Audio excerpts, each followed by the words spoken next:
How many times have we seen Chicago come within an inch of flipping the script, only to blink first? Not today.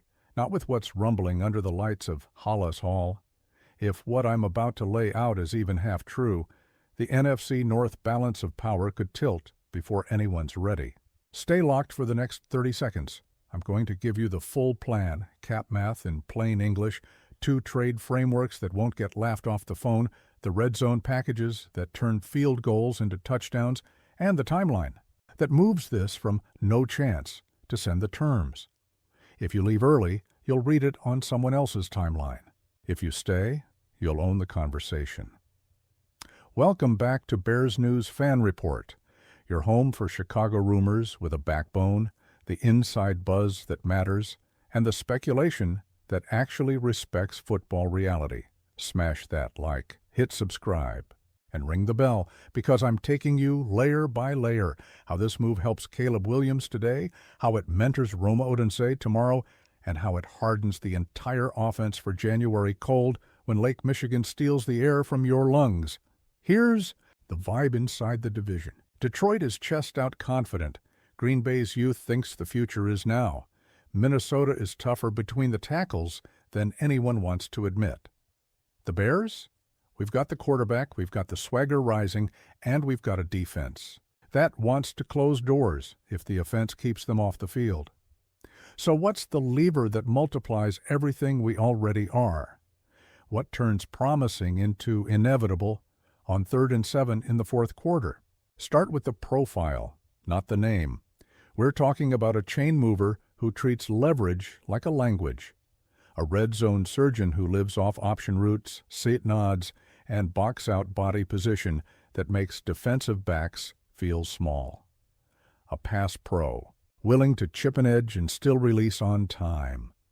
A leader who drags the huddle into belief when the headset goes dead. He's not a gadget, he's a gravitational pull. Defenses adjust to him, and everyone else eats because of it. Listen for the breadcrumbs that always drop before the flood. Quiet agent calls about role definition, not just money. Staffers in facilities around the league cutting 2 versions of Tuesday's install. One if he's here, one if he's not. Beat writers asking oddly specific questions about 12 personnel, condensed splits, and why ISO in high-leverage downs. Nothing official, everything intentional. That's not gossip, it's staging. Let's talk football, not fantasy. With Caleb, you want answers that scale under pressure. 12 personnel with Cole Kaimat, and this mystery why creates the bind. Base defense. Stays on, we throw.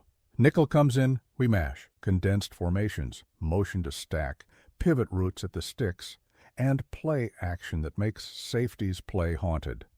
Rome Odensei stretching the seam, DJ Moore punishing the glance window, and a Y who sits where the first down lives. That's not flash, that's cruelty. Now the cap and cost, no jargon. You're not buying a 5-year anchor, you're renting greatness with respect. Short-term, incentive-heavy, void years, if needed. Or a trade structure where the sending team eats a slice of money to boost the pick coming back. 2 frameworks pass the smell test. Framework 1, a day 2 pick now, plus a conditional that upgrades with snaps / playoff wins. Salary shared to make the books breathe.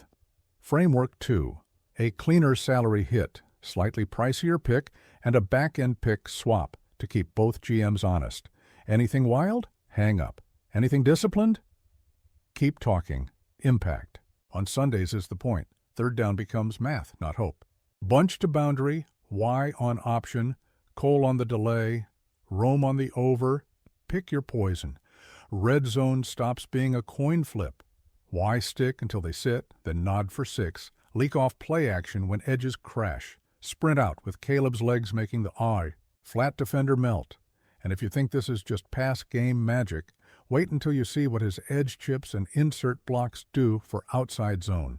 Linebackers feel hands, eyes get sticky, gaps widen. That's free money for the run game, culture, and the room matter. Hollis Hall is not a clubhouse for vibes. It's a factory for Sundays.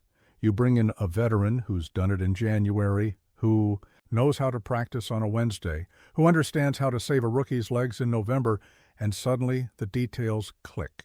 Caleb doesn't need a babysitter, he needs a co-pilot. Rome doesn't need hype, he needs spacing and timing that a great Y creates without touching the ball. Cole Kmet doesn't lose shine, he gets more grass to hunt because the coverage tilts elsewhere. That's how pros make pros. All right. Deep breath, Bears fans. The name lighting up late-night texts from Lakeshore Drive to the South Loop is Travis Kelce. Let it hit. Not as a headline, as a fit. As a living, breathing third down. Guarantee when the wind at Soldier Field turns spirals into bricks. As a mentor who meets Caleb's urgency with mapping, not just speeches. As a 2-minute machine who knows where the first down lives before the ball is snapped. If you can handle the idea on a whiteboard, you can handle the conversation on the phone. Why would Kansas City even listen? Timing, load, and life cycle. There's a world, small but real, where the champs weigh legwork, cap sequencing, future roles, and decide the value of a disciplined offer plus a salary solution is worth a grown-up talk. There's also a bigger world where they say, no, thanks, and keep the band together. That's fine. Our job is to be the team that calls with respect, clarity, and a plan that doesn't insult anyone's legacy. 2 frameworks you can put on a napkin today. 1. Bears send a second this year, a conditional 4th that climbs with playoff wins, and take on a sane short-term cap portion. Chiefs send Kelce and a late pick swap. 2. Bears send a protected 1st that converts to 2 day 2s based on snap counts and availability.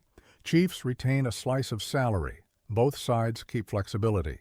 In both cases, the message is the same. Chicago pays for certainty, not sizzle. Now the chess. 12 personnel becomes our dialect. Shift to compress the corner. Motion to ID man zone. Run split flow outside zone. Then punish with the same look. Y stick. Glance, cross. When defenses spin down to kill the run, Caleb bangs the glance to DJ. When they float back to too high, the Y eats the hook for 8. In crunch time, Y ISOs to the boundary with Rome opposite. If they send help, we have the wheel on the rail. If they don't, we throw back shoulder and take the chains. Here's your mid-video promise, because you're still here rolling with me. Smash like and subscribe, and I'll drop the full film room on how Y-ISO manipulates match coverage, plus a cap sheet breakdown you can screenshot and argue about in group chats. I'll also pin a Who Says No's comment with both frameworks and your best tweaks. This channel doesn't do empty hype. We build battle plans, parallel tension, the part nobody mentions but decides seasons. Our secondary depth has lived on the edge with soft tissue stuff and snap counts climbing too fast. The best way to protect a stressed DB room, possession offense, and red zone efficiency. Adding a third down adult at Y pulls us out of 3 and outs, gifts the defense breath, and turns 27 minutes of defense into 24. That's fewer verticals to chase, fewer panic penalties, and fewer fourth-quarter dead legs. Complementary football isn't a slogan. It's a math problem Kelce helps solve. Risk management is real. Age is undefeated. Workload must be human. The plan would live in dose control. Teach the room, dominate the leverage downs, spare the body from low EV routes. Let Cole handle grunt. Snaps in heavy sets. Let Travis kill 2-minute and red zone. Let the WRs run the wind out of defenses while the Y tells Caleb where the space lives. It's not hero ball, it's economy, timeline, because markets breathe. There's the quiet now window where prices are sane and egos sleep.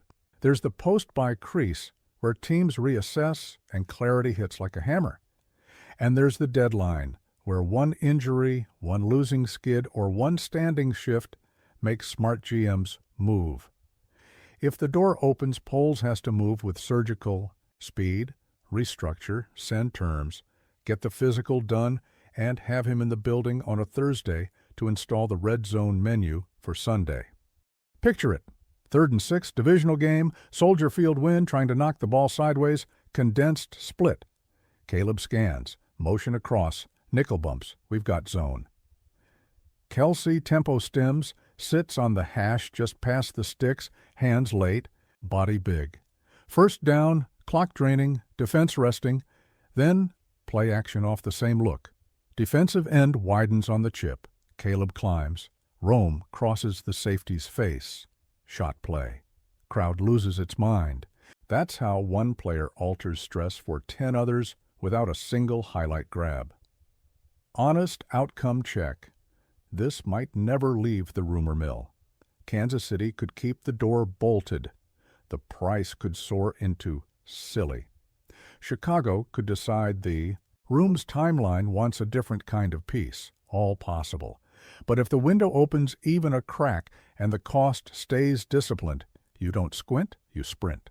Because the kid under center deserves a 3rd down guarantee, and the city in the stands deserves a January that sounds like history. Drop your frameworks below. Would you send a second and a conditional for 2 Januaries of 3rd down certainty? Would you protect a 1st with snap count conversion? Who goes off the roster to make the cap and depth charts breathe without breaking chemistry? I'll pin the sharpest takes and build the film study around them. This is Bears News Fan Report. We're not here to worship headlines.